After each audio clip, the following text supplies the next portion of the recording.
Yes, my dear friends, we have a very interesting video here that is on typical sentences in narration. Yes, these are sentences which are asked in the examination to make the assessment whether the students are able to solve it or solve them or not. Okay ऐसे sentence पूछते हैं जिसको हम typical sentences बोलते हैं, sometime they are called twisted questions also. वो मैंने कुछ सेंटेंसेस आपको यहाँ करवाने हैं so that during examination time you can compare that what you are going to do. कई बार सेंटेंस ठीक होता है लेकिन एक शब्द उसमें गलत हो गया, the whole sentence is wrong then, incorrect then. Okay, आज की वीडियो में हम यही करेंगे और इससे पहले आपको इस चैनल को सब्सक्राइब करना है। अगर आपने सब्सक्राइब नहीं किया है, आपको लेटेस्ट वीडियोस इस पे मिलेंगे और मिलते आगे रहेंगे।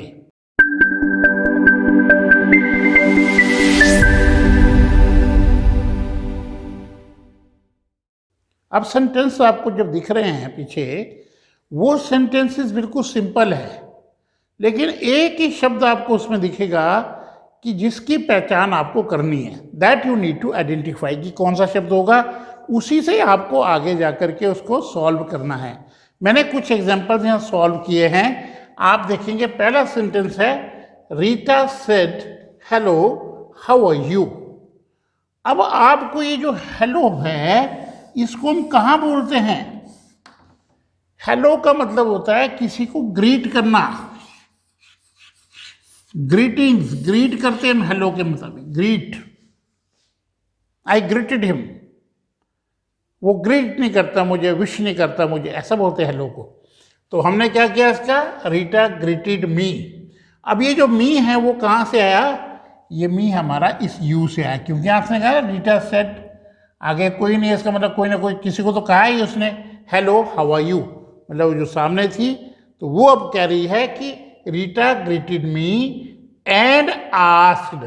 अब दो चीजें आपको दिख रही है वहां पर कि ये जो एंड लग गया, क्योंकि ये वाला एक अलग सेंटेंस बन गया पीछे का, ऐसे आपको तोड़ना पड़ेगा। ये तोड़ करके हमने ग्रीट किया, बाकी पीछे का रह गया हाउ आर यू, उसको एंड से जोड़ करके हमने बाकी देखो रीटा आस्क्ड, ऐसे भी अगर करेंगे Rita asked how are you, तो ये सिंपल सेंटेंस बन गया आपका इंटरोगेटिव का, आस्क्ड हाउ आई वॉज, क्योंकि यहाँ यू है और इधर निश्चित तौर पे मी होगा।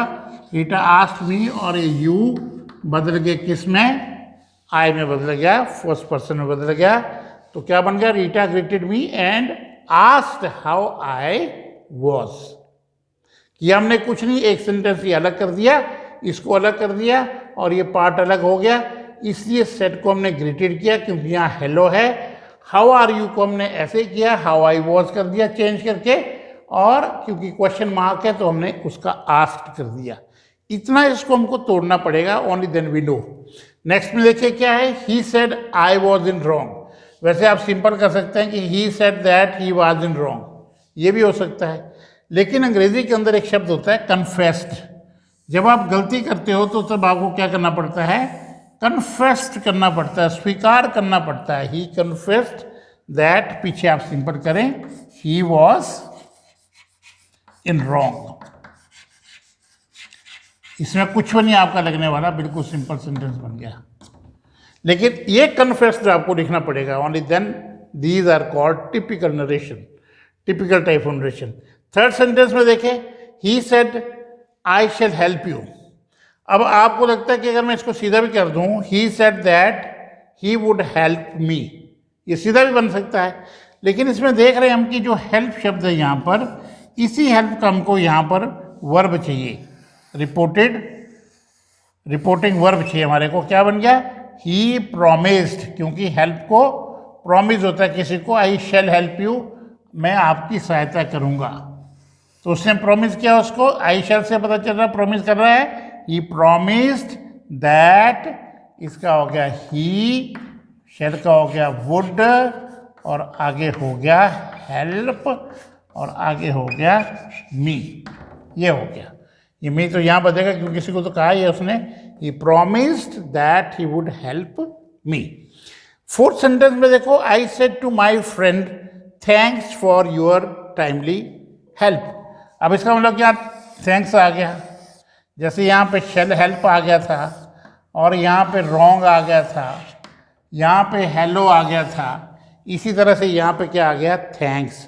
बड़ा सिंपल बन गया, आई थैंक्ड, थैंक्स का थैंक्ड हो गया क्योंकि पास्ट टेंस है, इसको हमने थैंक्ड कर दिया। आई थैंक्ड माई फ्रेंड्स, इतना यहाँ पर है।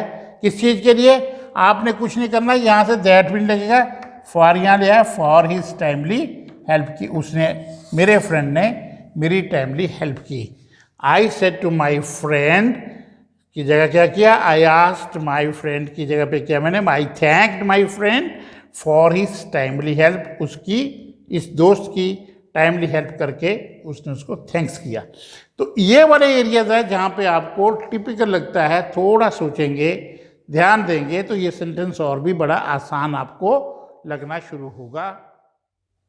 एक और सेंटेंस में देखेंगे, the boy said may I come in sir. इस सेंटेंस में देखिए कहाँ से बदलने वाला सेंटेंस ये, बाकी तो सिंपल सेंटेंस है, लेकिन यहाँ एक शब्द आया सर, इसको जरा आप देख लें ध्यान से, बाकी तो सिंपल है।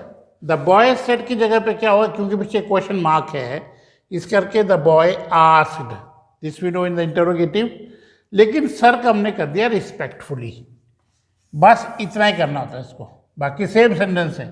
The boy asked respectfully if he might come in, और कुछ नहीं करना भाई, इससे टिपिकल हो गया।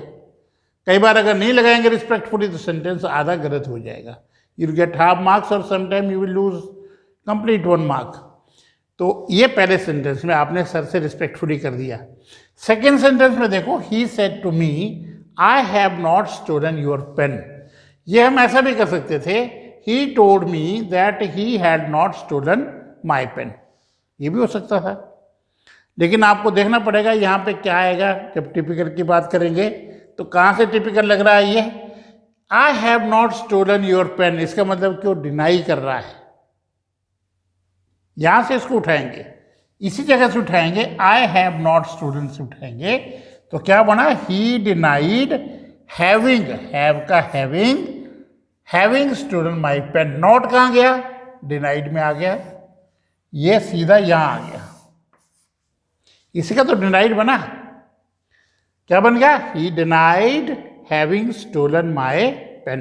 ये तो हम जानते हैं कि मी है और आगे यूर है, तो ये माई हो गया। एक सेंटेंस और आगे देखिए, she said by heavens I know nothing about the matter. Many times we speak like this, by heaven, by God, by mother, why, because we swear, we swore, हम कोई ना कोई प्रण वो करते हैं, जिसको कह सकते हैं सोरिंग, स्वीरिंग, कोई ना कोई अपनी एक बहुत बड़ी जिसको कह सकते हैं कि दावा पे लगा देते हैं अपनी सारी उस चीज़ को, उसको हम स्वीयर या सोर, आई स्वीयर, प्रण करना।